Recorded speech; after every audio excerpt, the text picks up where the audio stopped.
Okay, welcome to War and Battleground. It's 29 June, the year of our Lord 2022. We're down. Tomorrow's going to be the last day. We're going to talk about economics tomorrow.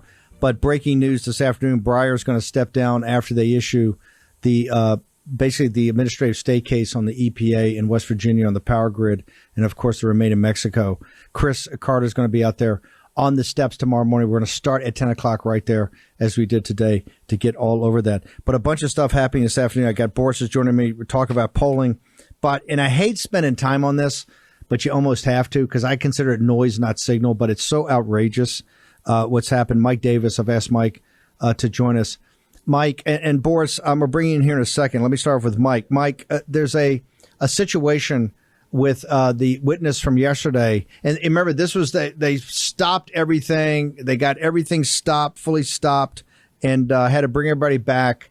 And I refer to her as Two Sugars Light Hutchinson. I understand my sometimes co-host Boris, that gets all over him, as we'll discuss in a moment. But is she lying, or are these just inaccurate and blatantly false statements? Because there's another bombshell out today. And can you explain the third bombshell, Mike Davis? Yeah, so on March 17th, 2020, White House aide Cassidy Hutchinson testified to the January 6th committee that former senior Justice Department official Jeff Clark strategized at the White House with Rudy Giuliani regarding the January 6th objection. I was able to get the transcript of her testimony and highlighted it, put it up on social media. This is 100% false. Jeff Clark has not even ever met or spoken with Rudy Giuliani, and that was confirmed by an email that Rudy Giuliani's attorney sent to a Washington Post reporter back on May 13th. Of course, the Washington Post is never going to report this because it doesn't fit their narrative. But this is just another example of this Cassidy Hutchinson providing false statements to the January 6th Kangaroo Commission. And it follows up on her two prior statements where she said that a White House, very senior White House official, the deputy chief assistant to the president and deputy chief of staff for operations, a guy on detail from the Secret Service, said that supposedly told this Cassidy that President Trump tried to lunge at the Secret Service and grab the wheel and force them to drive him to the Capitol on January 6th. He says that's just complete nonsense, according to reporting. She also testified that she wrote this note, and she even verified that it was her handwriting on this key note that came up at the January 6th hearing. But a White House lawyer said, no, in fact, he wrote this note. So these are three key factual assertions, testimony that she made at this January 6th commission that are in serious doubt whether she was testifying truthfully. Mike, you've made your living up there on these hearings, and the most serious hearings we have, the confirmation of federal judges, Supreme Court justices. You know how serious people take this. Boris, I want to bring you in for a second. Boris, correct me if I'm wrong, and Mike just laid out the case. And I've been scrambling around all day. We've got specials going on. We're doing special programming. So I'm not able to follow the news as closely as we normally do, or, take your 4,000 text messages to me that I've returned 5,000 back. Correct me if I'm wrong.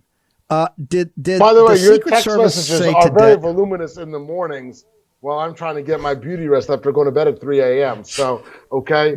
So after I work till 3 a.m. and try to get my 4 hours of sleep, by the time I get up, just about from the one and only Dark Lord of Rasputin. So, it's a two-way street.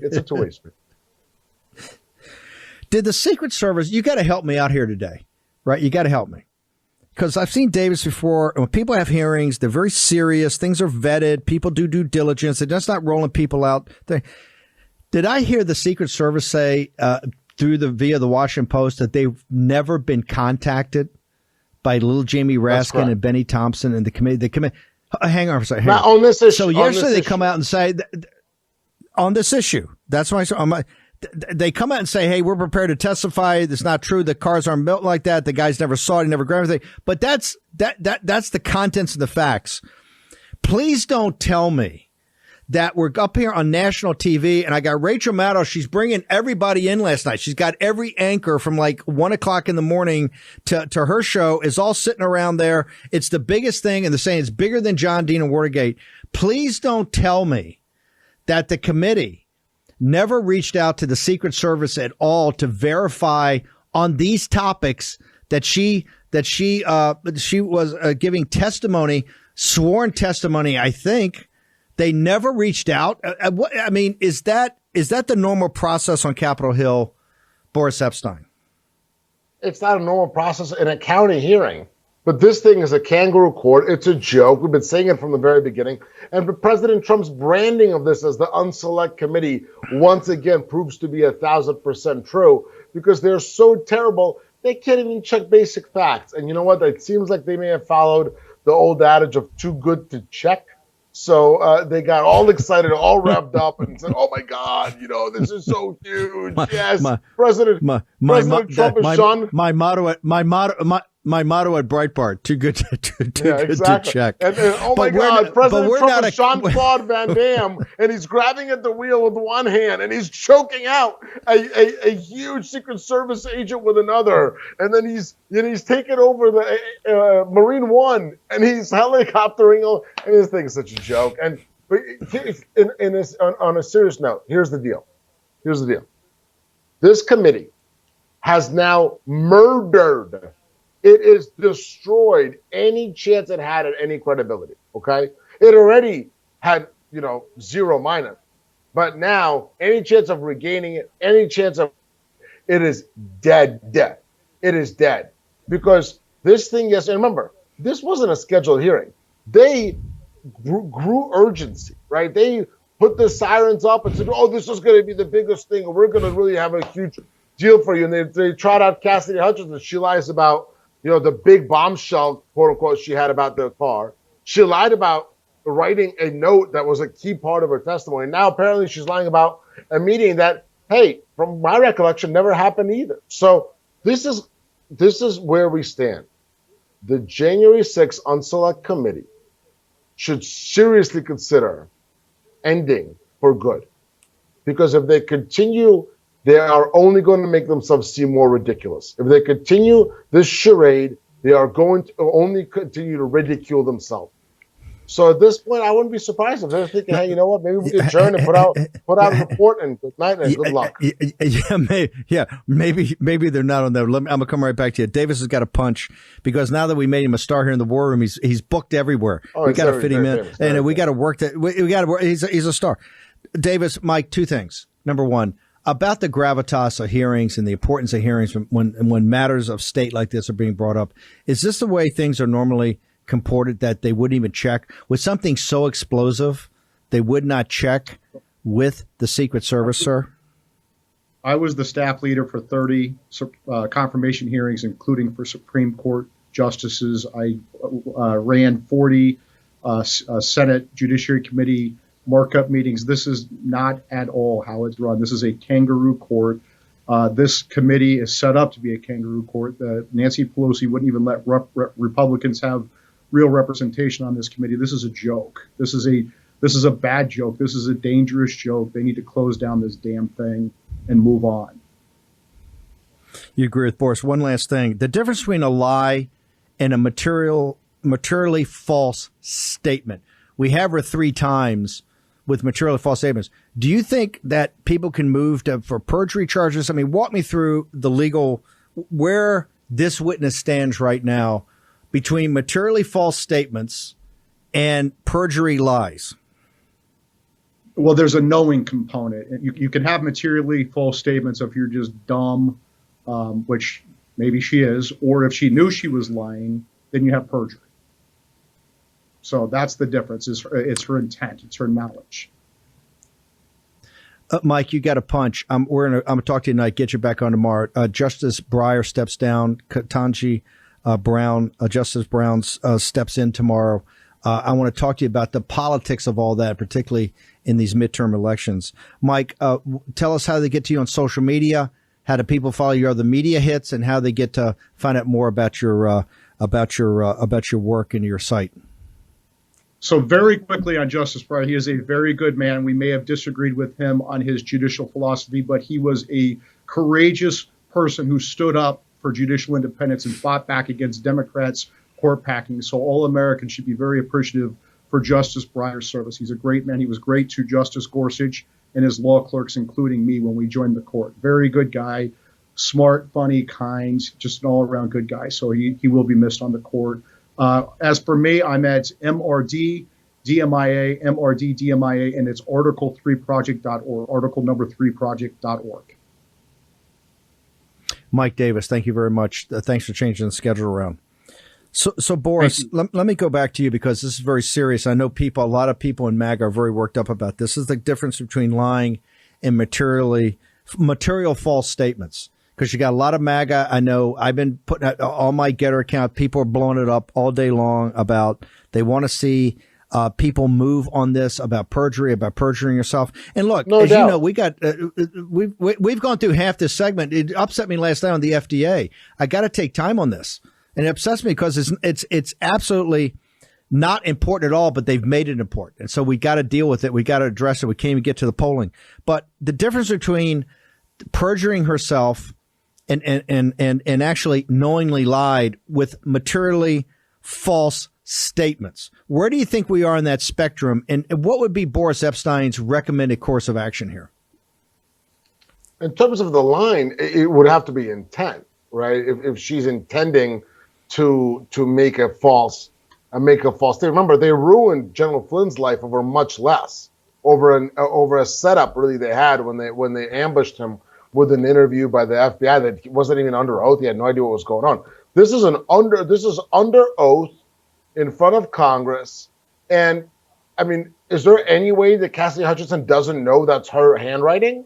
Is there any way that Tony Ornato or the head of detail or the driver are not telling the truth? I mean, everything points to the fact that Cassidy Hutchinson knowingly lied in that deposition yesterday, in that testimony yesterday, and whether that's because Liz Cheney told her to do so, which would be suborning perjury, or whether it's on her own volition, or because she's convinced herself it's true. Now, all those are extremely problematic, and I think the only really way to go is to investigate this, and that is for Congress to make a referral to the DOJ to investigate perjury. You better believe that if that was a pro-President Trump witness, if that was a pro-MAGA witness, a recommendation, a referral would have been done faster than you can blink, or faster than you can say MAGA. Okay, we need to make sure that you came in a little. Slow down. You're saying a criminal referral it came in a little garbled. You're saying a criminal referral would have been made immediately, no doubt in your mind. Of course, if that's a pro-Trump witness that has now been exposed for at least 3 lies, it's no doubt a criminal referral, and let them investigate it. And you know what? If somehow something she said appear, if that really is her handwriting, it fully appears it is not. If she really was told that story, but Tony Ornato is a serious guy, had a detail. I mean, these people are not in the business of telling fables, especially to a 23-year-old assistant. It just doesn't make any sense. Hang on, I want to go back to something. I know we said it in joking, but you about Raskin and shifting these people. These are not dumb. Maybe they're high IQ idiots, but they're not dumb people. Did they not check this with the Secret Service? Did they not go institutionally and check the staff because they didn't want the check? They would rather have for the information warfare component of it, and she's the one putting herself in jeopardy. They'd rather get it out there, and then literally it was a coordinated hit. I mean, every newspaper, MSNBC. I mean, Rachel Maddow called them all back. What do you mean by that? Because to tell the audience what's Rachel going on. Maddow, or is it Alex Wagner or Rachel Maddow? I'm just joking. No, this was Rachel Maddow. They had the first team last night. Had Ari showed up, Melber, all of them. It was they brought them all back, dude. I've never seen anything like it. Ari must be so it's anti-Semitic. They didn't. It's anti-Semitic and anti-Islam. They didn't pick Velshi. Velshi's the hardest working guy over there. He should have. And Morning Mika. Let me go on record. Hold it. The show should be Morning Mika and she should get paid more than Joe Scarborough, which is not happening. Velshi should have won the spot because he's the hardest working guy over there, and they didn't give Ari Melber because they're anti-Semitic. Hey, I'm just throwing it out there, right? Okay, Boris. I'm triggered. I'm triggered by you, the hate over at MSNBC. I am deeply triggered by it. In all seriousness, here is the. I think it may be worse. Remember, this is not a duly organized entity. There's no ranking member. There's no minority council. This thing is a canard. It's a joke. And Liz Cheney ran this whole thing, from what we understand, with Cassidy Hutchinson, because maybe they interacted back in the day when Cassidy was doing something, in Congress when she was there. So from what I surmise, and I this is not a fact, I'm not claiming it's a fact, but from what I surmise, I think there's a good chance that Liz Cheney got this information from Cassidy Hutchinson and did not share it with the rest of the committee. And that would explain Raskin's comments on CNN, being like, well, I don't know. It's kind of like the first I heard of it was when you heard of it. So hang on. That's a good data point. You're saying when Raskins, they said, hey, have you guys corroborated all this? And he says, you've seen what we've seen. So your point is that that's your tell that that Cheney's running this witness.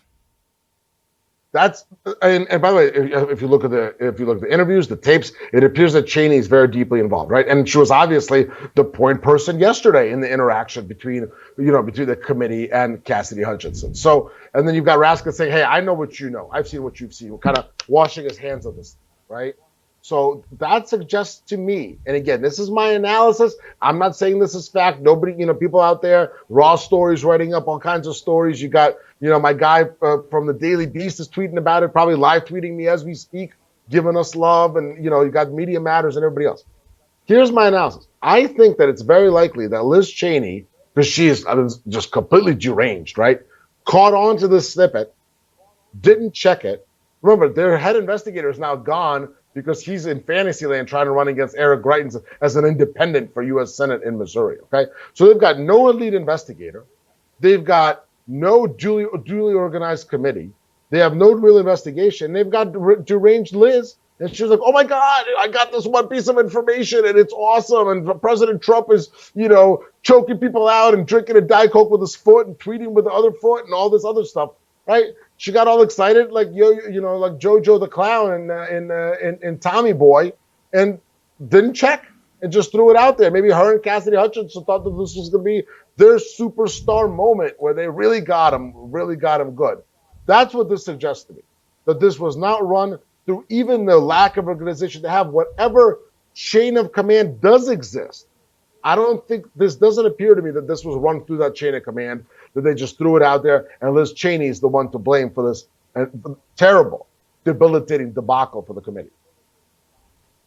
Now, I've heard, don't disclose sources, but I've heard from a lot of people today on the mainstream media and progressive media side that are saying, hey, particularly this last revelation that came out about maybe she didn't know the difference between Jeffrey Clark and Justin Clark, right? And she's making all these allegations that the committee itself could be shredded. Do you think, are you seeing any, because last night it was nonstop. You could tell it was a coordinated hit, right? They were cheerleading this thing on. It was literally, they said Miss Hutchinson was the equivalent of John Dean in Watergate. I mean, John Dean was the White House counsel, okay, who was in at the very first meeting, and his wife was somehow had some sort of association with this. We will not go into details of that, of what the CIA and others have always said. He was a central figure from the beginning. This is somebody, I would say, total marginalia, and they're making it up like it's John Dean's testimony. Do you believe that if the facts come out that these are materially false statements at best and maybe perjured testimony at worst, that the committee has shredded itself? Absolutely. How do you recover from that? They built this up, right? This wasn't in one witness during a hearing of 4 witnesses. This was their big thing. They announced it as a big surprise ordeal, and it just blew up in their face like Hindenburg on steroids. How do you recover from that? What do you say? Oh, yeah, that one thing we did. Sorry about that. Yep, that really didn't turn out for us. That was a little bit of a Titanic situation. You can't recover. It's dead. It is absolutely dead. And it tells you again that, hey, if you're going to come at us, you better come correct, okay? Don't bring your weak nonsense into this house, all right? The American people are with President Donald J. Trump. MAGA is ascendant. And while the country's falling apart, these cynical, pathetic partisans are trying to play these games. And that's what happens. Hey, you know what? As they say on Wall Street, you play stupid games, you get stupid prizes. And that is what Benny Thompson, Liz Cheney, Kinzinger, who's hugging, he's hugging the Cassidy Hutchinson after he likes to give little hugs. That's what they're getting. They're getting stupid prizes. And they deserve every second. And Jonathan Call from ABC tweeting out, thank you to Cassidy Hutchinson. You're an embarrassment. You're an embarrassment. Whoever's watching you from ABC, you ought to be embarrassed. Where's the shred of journalistic integrity? I know it's pathetic to even think about it. And I get it, and maybe Jonathan's all excited that his book was featured in this charade yesterday. But just have a shred of dignity. Be able to look at yourself in the mirror. The American people see this for what it is. It is a partisan attack against a president who was elected, was re-elected, had it stolen from him, and will be elected again. And we are not going to stand for this nonsense. So, hey, you know what? Again, play stupid games, get stupid prizes, and that's what they got. Okay, hang on a second. I know you haven't had time to review this. We had John Solomon on today about the different information that's coming out about these intel briefings that took place beforehand and emails going around and other information. And also the sergeant at arms. I still don't think, like I said, I've been jammed in here all day. I haven't checked the news, but I still don't think they've come out with the sergeant at arms of how he passed away. So here's my question. We have to have, and I think it's incumbent now upon the Republicans to start talking about the types of investigations. We now more than ever got to get to the bottom of this thing, right? You got to get to the bottom. Right. Real hearings. I mean, to go back and look at the whole chain of custody of the intelligence. Who knew what at FBI? Who knew what over the Defense Department? What did the city know? All the chain of command, the accountability, President Trump's request for the National Guard troops. You got to get all the stuff Solomon's talking about, but also you got to get to the bottom. I mean, you had these tweets out there that the sergeant at arms and these guys that gave testimony to the Senate. Remember, the House, we did a Senate investigation over a year ago, I think a month after, a couple of weeks after the original event. There was all kind of conflicting testimony there. I mean, what would you do if you were in charge and setting up the template for a real investigation? I mean, public hearings every night on primetime network, right? How would you do this, Boris? Public hearings, both sides, fully organized. You've got the Capitol Police, the Sergeant of Arms of the House. You pull up any testimony you had from the sadly deceased Sergeant of Arms of the Senate, and you pull in Pelosi, you pull in Muriel Bowser, and you get real testimony about what happened, about all of the warnings they had, about the President Trump's offer of 10,000 troops, about the fact that Pelosi did not want actual protection at the Capitol that morning, and you get to the bottom of it. And guess what? As a linchpin part of it, you get to the bottom of the big steal, because that's what it's all about. That's what it's all about. The rigging and stealing of an election from the American people. That's what it's all about. You want hearings? Let's have some hearings. And President Trump has now repeatedly been talking about equal time. We absolutely have to insist on equal time. And that equal time is in-depth, real hearings once we take the House and the Senate. And as you would say, although a certain judge has ruled that you don't need to do it, you would actually say have a ranking member, have a minority counsel, and let's go ahead and do it. And you're going to do it the full way. They've always done it historic. Let's have a good time. But you're saying get to all of it. We're going to get it all on the table, including the event itself. We're going to go back and adjudicate, really get all the receipts on the table of 3 November, and then get everything from Ashley Babbitt to everything, and then throw in the White House stuff. Throw in all of it. It should. Let's get the whole timeline and have big charts up there. Hey, I'd like to hear what's up with the Ray matter. I want to know. Have the FBI, have Merrick Garland, have all of it. You agree? Yeah, Ray, everybody. The official who wouldn't answer Ted Cruz when he was asking how much infiltration there was, and if there was, if there were any agents who were a part of it. Let's have all of it. You want to have some transparency? And Benny Thompson, if you found courage, let's have it. You guys want to have a good time? Let's have a good time. And the American people deserve it, and they want it. And that's a huge part of the reason the Democrats are going to be thrown out by the barrel in November. We're taking over the House, we're taking over the Senate, and then we're going to have some real hearings, and we're going to have a great old time getting to the bottom of it, having real transparency, not poor Cassidy Hutchinson going up there and telling fables that she dreamt up. Boris, I know you jammed, but I got to hold you over. We got to get to this polling. You got to give me a few minutes on the other side. Okay, we're going to take a short break. We've got some very special guests on the other side. I wouldn't notice. Have an espresso and a half a cigar during our quick break, and then we'll come back. Boris Epshteyn is going to be with us. We've got a couple. Raymond Ibrahim is going to join us also. We've got a couple other big things going on. Tomorrow morning, I want everybody on the show tomorrow. We're going to open at the Supreme Court. These are two pretty big decisions. As to remain in Mexico, this administrative state on the EPA is very big also, because this is going to tell you where this court's going to go on deconstructing the administrative state, as you know. And Boris can tell you that's going to be one of the top objectives with the new Congress starting in January. Okay, we're going to take a short commercial break. Boris, we've got some polling that, quite frankly, until you see the numbers yourself, you're going to be you're not going to believe it. It's unbelievable. The depth of the Biden administration is falling in the eyes of the American people. Next in War Room Battleground. War Room Battleground with Stephen K. Bannon. Okay, welcome back. Boris, we didn't know we were going to spend that much time on it, but we needed to. There's something deeply wrong here, and we're going to have to help set things right, because it's very disturbing. What's disturbing is the unprofessionalism of how they're running it, but we'll talk about that tomorrow and the next day. Let's go to this polling. The polling is, Boris, I got to tell you, we said we were going to kill this regime in the crib, and they helped obviously a lot. We were going to focus on their illegitimacy and everything they've gone off rails of. If you had told me by June, by the end of the first half of 22, that these would be the numbers of the Biden administration, I said, no, even we can't do that. These are jaw-dropping, and I think they're unrecoverable. But why don't you walk through it? So, Memphis, can I get the first AP NORC poll, approve, disapprove, that has the blue bars and the green bars? Excellent, perfect, great job, Memphis.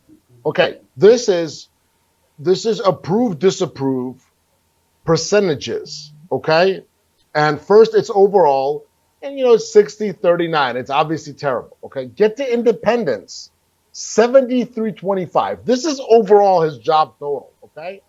Now go to the economy, which is what matters, right? This is where people truly give their approval or disapproval of a president. It's on the economy. Overall, 69 disapproved, 28 approved. Independence. 84 disapproved, 14 approved. 14 is the approval number for Joe Biden among independents on the economy. Hang on, slow right there. Hang on. The independent number is, as we've said for now a year and a half, is the proxy for the American people, because the Democrats, Republicans are so partisan. Although you're starting to see that change. To have a 14, we used to laugh if we ever get into the 20s, a two handle on it. Then we start about teens. Boris, we're en route. We're a couple of weeks to a single-digit number. This 14% of independents, essentially the American people, the proxy. 14% approve of the handling of economy. Boris Epshteyn, put that in perspective, sir. Joe Biden's done, and he's been done. And we've said this, signal not noise, for the war room always. We've been saying this since mid-spring last year. There's no recovering here. November is going to be an absolute bloodbath, and yes, I say that metaphorically. Media Matters, chill. The Democrats are going to be ended. They're going to be ended come November. And then how do you recover? The numbers are so bad. And then Memphis, if we can have the next one. We have the next graphic, which is even worse. This graphic shows you the negativity and positivity over direction of the country, okay? The Democrats are the blue. When Joe Biden came into office, only 22% of Democrats thought the country was going in the wrong direction. That number is now 78. I did not stutter.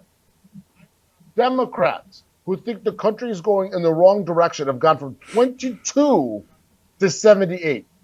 Overall has gone from 49 to 85, which is pretty much 100.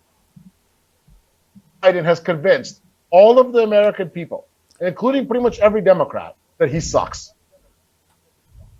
And I'm sorry to put it bluntly. Let me just put this that's what it is. Let me put and you know 10 this more from the seconds, 16 Stephen, campaigns. Never had these numbers. This is not Richard Nixon. This is not. Jimmy Carter is like FDR compared to this. Are you kidding me? This is not Herbert Hoover, and this is not James Buchanan. There have never in the history of this great country been numbers as terrible as this. When Obama won the presidency, one of the things is called right track, wrong track approval. It's 2/3, 1/3. Those are horrific numbers, almost not seen, since like Nixon's administration when Nixon left. Right track, wrong, 2/3, 1/3. It was the same at end of Obama's. This is one of the fundamental reasons President Trump won. People just want to change. But people will tell you, pollsters, when it gets to 2/3, 1/3, it's almost unheard of. To get to 70 is unheard of. You're now the mid 80s, could get to 90. The country hates this guy. Even his own party hates this guy. This regime, and this gets back to, Boris, something I want to make sure, and you said it earlier about getting to the bottom of 3 November, and they also, these guys are the insurrectionists, these guys. We're getting to the bottom of, the Democrats have to understand, part of the substrate, and we said this from the substrate here, is that people do question his legitimacy now. That you see the Chinese holding him in contempt, but the American people, there's something not right. These numbers are so, and the American people, I keep saying this, are not going to blame themselves. They're just not. They're not. They're looking out now, and this is a death blow to the Democratic Party as a national political institution, Boris Epshteyn. No doubt about it. They're ending themselves. These are the Whigs all over again. They are ending themselves. The Democrats have marginalized themselves in such a way. I mean, and it's happening on everything. It's happening on social issues. You got the huge dudes, swimming on women's teams. It's happening, obviously, on the economy. It's happening on the border. I mean, this disaster of the 50 migrants at least died. I mean, that blood is squarely on Joe Biden's hands. No southern border, because Joe Biden and the Democrats have thrown it open. And poor Karine Jean-Pierre is up there spinning. He's like, I don't know what to do. I don't know what to say. Disaster. And the beauty of today, that is there's built-in transparency with social media, with the 24-hour news cycle. There's no hiding. This isn't Jimmy Carter and 3 channels and half an hour, maybe an hour of news a night. This is constant news, push notifications, and every notification says fail, fail, fail, fail. And it's only one thing's to blame. It's the stolen election of 2020. Elections have consequences. Stolen elections have catastrophic consequences. Last thing, tomorrow's the end of the first half of the year. They're talking about the Atlanta Fed, that the number, they readjusted the first quarter number. Now it's 1.6 negative. Surprise, it's lower than it originally came out. They're saying tomorrow they're going to try to push that at 0.2%. But if it's below, that's officially a recession, right? We're negative growth for 2 quarters in a row. In the middle of all that, and still no coordination or anything coming out. They're talking the federal tax of 18 cents at the gas pump, which is meaningless. They're over in Spain with NATO making more and more commitments on all of that. The Democratic Party comes out today and puts out a transgender Bill of Rights. The core of what, and I'm not saying even if you agree with the transgender issue, I'm even giving you that. Part of the core of it is to keep parents out of the loop on everything. It's an anti-parents' rights bill. Who over there is making decisions? I mean, why with an economic meltdown, an economic inferno, who's got the good idea that now's the time to put that out to the American people when it's anti-parents' rights? And Loudoun County today dropped a lawsuit for these parents, many of whom are independents or Democrats, to go right at this issue about not including parents in these issues about gender ideology. Boris Epshteyn. They're demented. They're demented and they're deranged. Now, let me say this. If anybody tries to talk to my little boy about this disgusting nonsense, okay, you're never going to see my child for another second in whatever school dares to do that. And I will do all I can within all laws, rules, and regulations to make sure that school is shut down and that quote-unquote educator never has another job anywhere near a kid, because it is grooming, Okay? Take your hands and take your weird predilections off our kid. Okay? You want to do whatever you want to do. You want to play dress up, do it. Okay? There's two genders. There's two sexes. I'm sorry to break it to you. And you know what? Life's tough. Life's tough. But the way I feel is the way that 99% of America, this isn't a 50-50 issue. This isn't even pro-life versus pro-abortion. This is, if you gave Americans a truth pill, everybody who is in their right mind will tell you that they want none of the sex education anywhere near their kids, and it's all about the parents' right. And you know what? Hey, it's all about the Democrats, parents. keep marginalizing yourselves Yep. because you obviously didn't learn from Virginia, where MAGA won. MAGA won in Virginia because you try to take away our kid. Boris, give me your social media, particularly the morning newsletter you put out. How do people get you on the gram, Getter, True Social, all of it? We had one go out today, and it was white hot. So sign up right now, boriscp.com. The newsletter is white hot. boriscp.com. Hot on Getter at boriscp. On Twitter at boriscp. Hot on True Social at Boris. And, of course, hottest on the gram, Boris_Epshteyn. Stay strong. God bless, and I will see you tomorrow. Thanks. So today, if you remember the morning show, thanks, Boris. Great hit. This morning on the show, I had Dave Bratt. Dave Bratt joined us. We're talking economics. We had Philip Patrick from Birch Gold talking about, gold as a hedge, or this unique thing that we have both the stock market and the bond market collapse simultaneously. I don't remember it in my career in finance, which stretched back to the 1980s at Goldman Sachs.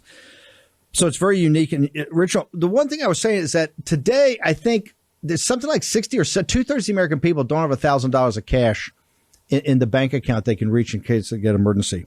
Virtually, particularly with the economy turning down and housing prices may have peaked for a while, but still, if you look at the average American, 80% of your net worth is tied up in your home equity, tied up in your home. This weekend, we're doing it tomorrow. We've got the special with the Committee on the Present Danger about the bioweapon coming out of Wuhan lab, all the aspects of it. A big part of that cyber war. This weekend, as we're doing the 4th of July specials, one of the things we're focusing on is hybrid warfare or unrestricted warfare. A major component piece of that is cyber. Right now, they can tell you, in the situation in Ukraine, cyber is so huge. What the audience has to do, and I'm going to bring on Art Pfizenmayer from Home Title Lock, and I went on this big riff today, and I wanted to bring him on to explain how to get there. Right now, you cannot chance, in these economic circumstances, I'm telling you, we're going to go through a nuclear winter in the economy. Write that down. I'm seeing sectors and segments that are putting up results that have never been seen before. You're going to start to see collapses. You have got to make sure that you're high and tight everywhere, and the place you have to be high and tight is on this cyber warfare against you with your title of your home. That home equity is going to be your anchor to windward to get you through here. Art, come in. You're from Home Title Lock, former guy for the FBI, renowned expert in this. I'm very worried about the audience, and people have to do this today. This is important to go to the My Patriot guys and get your food stocked in there, or listen to the guys at Birch Gold about how you get a hedge in this recession. But right now, people have to understand these bad guys are everywhere, and cyber warfare is being perfected every day. And you have a criminal class that does it. You have the Chinese Communist Party doing it. Walk through how this can happen, but most importantly, how can people protect it, and what they got to do to get together with Home Title Lock. Well, Steve, thanks for having me. Sorry about missing the event this morning, but my technical skills didn't keep up with yours. But what people need to understand very clearly is their net worth is based upon their home. 77% of people's net worth, the money that they have to use at some point in their life, is tied up in their home. And if you lose that, then you're in really, really deep trouble. I mean, if you want to think you're going to, go to a retirement home or some kind of assisted living or something like that, and you're going to use your house as a basis to fund that, if you lose that 77% through some fraudulent activity, either by a cyber thief or 2 or 3 other categories of thieves, then you're going to end up trying to do it on 20% of your current income and no money behind you if you do have some kind of a problem. Look, at Home Title Lock, we make sure that your home's title is protected. And if anybody attacks your title in any way, shape, or form, and if you're signed up, you're going to get an alert. And that alert tells you immediately that something has happened to your title. And it'll tell you to go to your account, and you'll go to the account and you'll see the actual documents that have been used to attack your title in some way, shape, or form. You don't have to go down. Let me tell people about losing your net worth. I think it's actually worse than that. These guys, and remember, these cyber people are as sophisticated as you can possibly get. They are super sophisticated. They can go into these county records, change the title to themselves. You get the mail a month later, and somebody's taken out a home equity loan and sucked all the cash out, and the bank's come back and say, "Hey, look, tough break for a sole guy. Where's my money? Where's my interest payments?" These guys are so sophisticated; they can suck all the cash out of your house immediately. Go ahead, Art. And people just sit there thinking, well, I'm not going to worry about a cyber thief. But it goes beyond that. There are like two other categories that I've always preached about in doing this. One is the caregiver / in today's vernacular, best friend, the bestie. And then the other category is like some crooked or greedy relative who also get in with the elderly homeowner and somehow get themselves on the title so that they are going to be the beneficiary of the death of the homeowner. I mean, and the interesting part about that, quite frankly, is a little bit of a side. When they take over the home, they're probably going to get everything that's in it as well. So it's double whammy for the family if they don't find out about this early on. So when they get home title lock, we're going to tell them right away what happened, and we're going to give them the documents to look at to make sure that they know what is going on there so that they can address it. And then we will work with them every step of the way to make sure that we make their home and their title safe, return it to its original condition. I think it's called a quiet title in the industry. And that's what we'll do with them. And we'll stay after it. We've got just world-class customer service taking care of this. We have this resolution division. These people know it from A to Z. They'll work with you every step of the way. And if you don't have it, then you're going to be on your own, and it gets really scary really fast. I mean, it's a nightmare for financial reasons, legal reasons, and for emotional reasons. It could hamper you for days and days. The other thing to think about is that as you go forward, you got to think about the people around you, like your parents, your grandparents, the great aunt and great uncle. Think about signing them up as well, because their assets are going to be attacked as well. And if you sign them up, you're going to get notified. Some of the older people really, at this stage of the game, and I'm old, I can say this, are missing a step or two, and they don't notice they didn't get a tax bill or utility bill or some other bill. And as a result, the home will go into foreclosure before they even know about it. And just remember this, if your parents' home goes into foreclosure, they're going to pull up in your driveway and say, "Steve, our home's been sold. Can we stay with you?"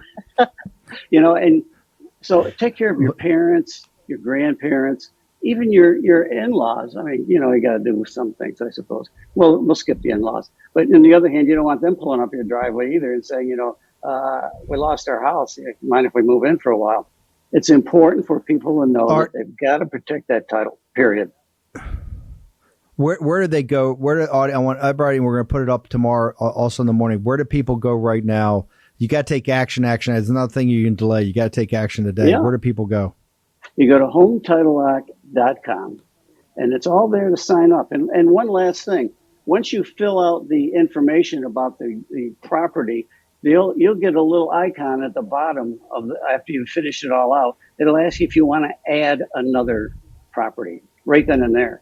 So you don't have to do it again. You can just list the new address, and it'll all fill out, and you can protect your mother, your grandfather, your stepfather, anybody. I mean, it'll allow you seamlessly to move on while you're protecting your house, protect the house of those you love. And Steve, it's pennies a day. It really is pennies a day. And you're foolish, I think, not to do it.